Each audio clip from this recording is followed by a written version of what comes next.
দাবানলে পুড়ছে ফ্রান্সের বহু এলাকা। চলতি বছরের জানুয়ারি থেকে জুলাই পর্যন্ত রেকর্ড 13,566টি দাবানলের ঘটনা ঘটেছে, যাতে 1,16,085 বনভূমি পুড়ে ছাই হয়ে গেছে।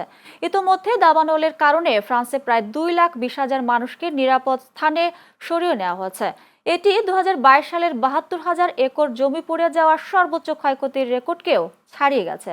সামাজিক যোগাযোগ মাধ্যমে এক্সে ফ্রান্সের স্বরাষ্ট্রমন্ত্রী সেবাস্টিয়ান লেকুর্নো জানান, দেশের প্রতি 10টি দাবানলের 9টি মানবসৃষ্ট।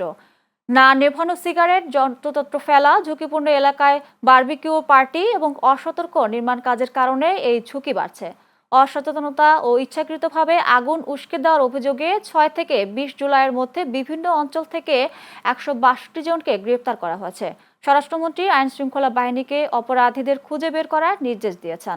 তিনি হুঁশিয়ারি দিয়ে জানান, আদালতে তোলার আগেই অপরাধীদের জবাবদিহিতার আওতায় আনা হবে এবং ইচ্ছাকৃত অগ্নিসংযোগের প্রমাণ মিললে সর্বনিম্ন 15 বছরের কারাদণ্ড হতে পারে।